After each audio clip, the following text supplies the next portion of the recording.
Hello lovely people, ఎలా ఉన్నారు అందరూ? ఇవాళ నేను మీకు restaurant style paneer butter masala ఎలా చేయాలో చూపిస్తాను. మీరు చూస్తున్నట్టు వీడియోలో ఎంత కలర్ఫుల్గా, ఎంత క్రీమీగా, ఎంత రిచ్గా ఉందో చూడండి. నేను చేసే పన్నీర్ బటర్ మసాలా ఇది నా స్టైల్లో నేను చేస్తానండి. అద్భుతంగా ఉంటుంది. మీరు కనుక ఇది ఒక్కసారి ట్రై చేసి చూసారంటే మళ్ళీ ఈ రెసిపీనే తప్పకుండా ఫాలో అవుతారు. ఎందుకంటే ఇది అంత ఈజీగా ఉంటుందన్నమాట. గబగబా వీడియోలోకి వెళ్ళిపోదాం. చక్క చూసేయండి, టక్టకా చేసేయండి. మీకు కనుక నా వీడియోస్ యూస్ఫుల్గా ఉంటే తప్పకుండా నా ఛానల్కి సబ్స్క్రైబ్ చేసుకోండి.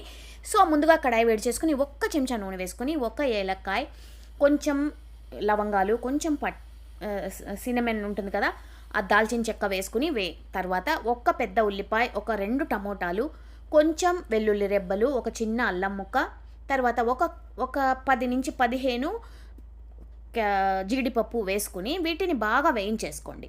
ఇవి బాగా సాఫ్ట్ అవ్వాలి.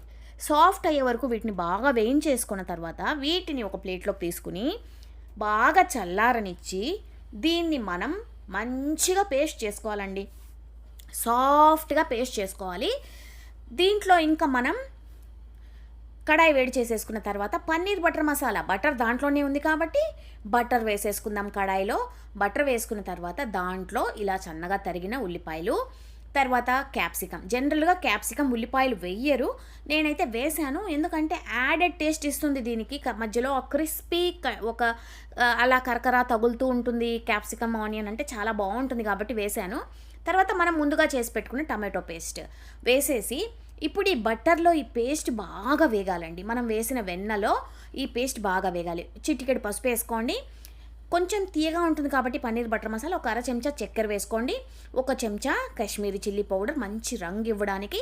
తర్వాత దీంట్లో మనం రుచికి సరిపడా ఉప్పు వేసేసాక దీన్ని చక్కగా కలిపేసుకుని ఈ బటర్లో ఈ రిచ్ గ్రేవీ బాగా వేగాలి. దీంట్లో సైడ్స్లోంచి ఆయిల్ వదిలే వరకు మనం ప్యాన్ సైడ్స్లో ఆయిల్ అంతా రిలీజ్ అవుతుంది చూడండి, అంతవరకు దీన్ని బాగా వేయించుకోవాలి. సో ఈ స్టేజ్లో మనం ఏం చేస్తామంటే ఆల్రెడీ మిక్సీకి వేసాం. మిక్సీ కడిగిన నీళ్ళు ఎలాగో తీసి పెట్టుకుంటాం. ఆ నీళ్లు 1 అరకప్పు దీంట్లో పోసేద్దాం. మనం 1 అరకప్పు నీళ్లు పోసాక ఈ గ్రేవీ మరీ ఇంత థిక్గా లేకుండా కొంచెం మనం గ్రేవీ లాగా ఉండాలి కాబట్టి కొంచెం నీళ్లు పోసుకుంటే బాగుంటుంది. ఇప్పుడు చూడండి బాగా వేగిపోయింది.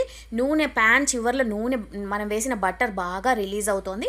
ఇప్పుడు 1 అరకప్పు నీళ్లు పోసుకుని దీన్ని బాగా ఉడకనివ్వండి. ఉడకనిచ్చిన తర్వాత మనం పన్నీర్ ముక్కలు ముందుగానే చిన్న చిన్న క్యూబ్స్గా కట్ చేసి పెట్టుకుని అవి ఇప్పుడు ఈ స్టేజ్లో లాస్ట్ స్టేజ్లో మనం పన్నీర్ వేయాలి. పన్నీర్ ఎప్పుడు లాస్ట్ స్టేజ్లో వేస్తే సాఫ్ట్గా అలాగే ఉంటుంది, లేకపోతే రబ్బర్ లాగా అది గట్టిగా అయిపోతుంది అనమాట. ఈ టైంలో వేసిన తర్వాత ఒక 2 మినిట్స్ మాత్రం దీన్ని ఉడకనివ్వండి. 2 మినిట్స్ ఉడికాక దీంట్లో కీ ఇంగ్రీడియంట్ అంటే ఇంకా రిచ్నెస్ ఇవ్వడానికి, మన గ్రేవీ ఇంకా బాగుండడానికి మనం యాడ్ చేసేది ఏంటంటే 1 కప్పు ఫ్రెష్ క్రీమ్.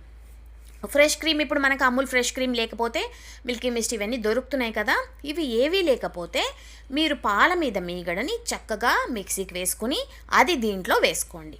పెరుగు మీద మీగడ కాదండి, పాల మీద మీగడ. దీంట్లో ఇప్పుడు ఇది వేసాక చూడండి ఆ టెక్స్చర్ ఎంత బాగుందో. ఇప్పుడు మనం వేసిన క్రీమ్ ఈ పన్నీర్ బటర్ మసాలాకి ఎక్కువ రిచ్నెస్ ఇస్తుందన్నమాట. ఆల్రెడీ క్యాష్యూస్ కూడా వేసాము, బటర్ వేసాము కాబట్టి ఇది రాయల్గా ఉంటుందండి ఈ paneer butter masala. So cream వేసాక స్టవ్ ఆపేయండి.